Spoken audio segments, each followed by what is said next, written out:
Pernah dan sekarang juga masih make dan banyak tagihan. Emang membantu sih waktu ada kebutuhan waktu itu teh. Sebenarnya sih antara membantu atau menjerat tergantung situasi dan kondisi ya. Jadi kalau membantu ketika aku lagi down, lagi nggak ada banget duit dan butuh banget, ya itu membantu gitu. Menjeratnya tuh ketika pas mau bayar, kitanya belum ada uang, jadi sangat menjerat. Untuk saya sekarang seperti itu kondisinya. Terima kasih.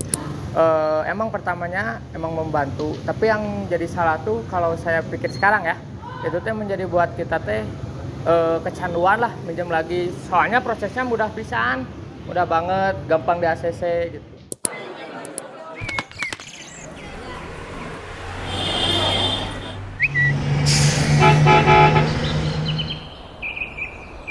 Bismillah, alhamdulillah, salatu wassalamu ala rasulillah.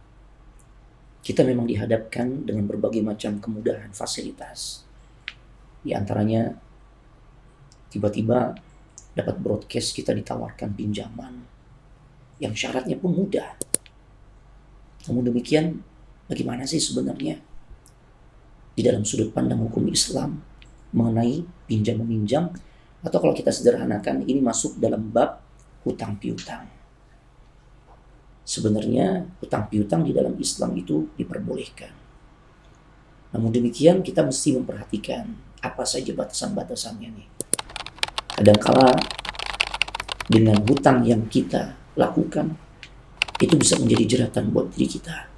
Terlebih fenomena sekarang, adanya fasilitas kemudahan yang ditawarkan ya dengan istilah pinjaman online. Terus yang seperti apa Ustaz?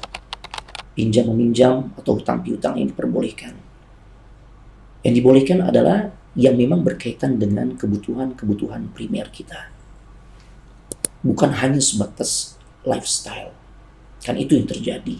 Makanya kita nggak bisa nahan diri. Apa aja kita ingin sesuatu, terjerat kita di dalam pinjam meminjam atau hutang piutang. Kenapa kita harus selektif?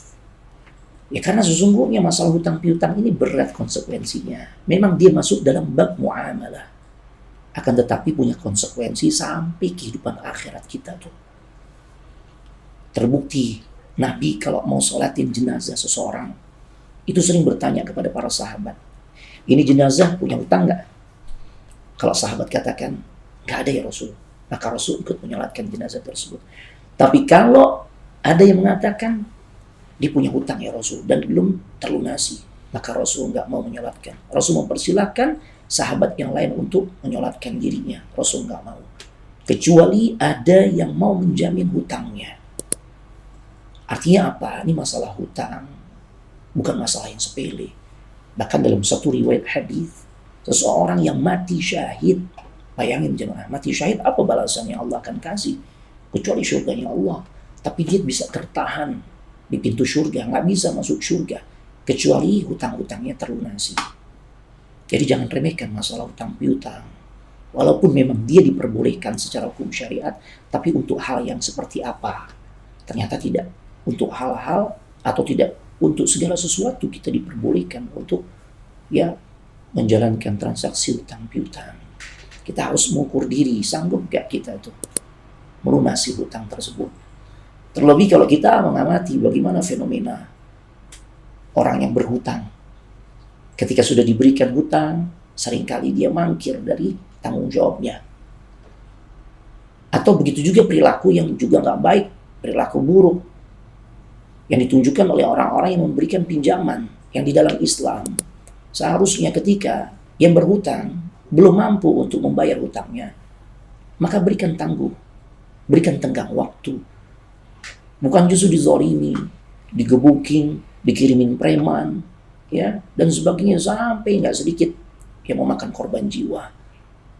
Makanya hati-hati jemaah, hati-hati wahai saudara-saudariku dengan fenomena pinjaman online yang sebenarnya memang mudah, tapi itu menjerat diri kita kepada satu kondisi yang pada akhirnya menyusahkan diri kita. Bisa dunia, bahkan juga bisa sampai ke akhirat. Tidak hanya di dunia, tapi juga bisa sampai ke akhirat. Oleh karenanya, yuk mulai berusaha untuk mengendalikan diri, agar kita bisa menahan diri. Tidak setiap keinginan kita perturutkan. Karena memang Allah Subhanahu wa taala sudah menegaskan tuh agar kita punya perhatian di saat ada keinginan dari hawa nafsu kita untuk meraih sesuatu. Cobalah kita cermati apa yang Allah ingatkan tentang hawa nafsu. Inna nafsa la'ammaratun bisu. Sesungguhnya hawa nafsu manusia itu condong mengarahkan kepada hal yang buruk. Ya, terus solusinya gimana Ustaz? Solusinya adalah tingkatkan rasa syukur kita kepada Allah Subhanahu wa taala. Ya, kadang-kala kan fenomenanya, gue malu nih pakai motor butut begini atau motor udah lama. Kalau emang sanggup silakan beli. Atau kita ganti, nggak mesti yang baru. Kita mungkin dengan ya membeli barang yang second tapi dengan kondisi yang lebih bagus. Itu akan jauh lebih menyelamatkan. Ya, jadi jangan perturutkan semua keinginan kita yang sampai pada akhirnya kita jatuh pada perbuatan menjadikan hutang itu sebagai lifestyle. Itu yang bisa membahayakan kehidupan dunia kita, terlebih nanti di kehidupan akhirat. Karena kita tentu ingin selamat dunia akhirat. Tingkatkan rasa syukur, maka ketenangan di dalam hati kita insya Allah akan kita rasakan. Ini bisa Anda sampaikan. Assalamualaikum warahmatullahi wabarakatuh.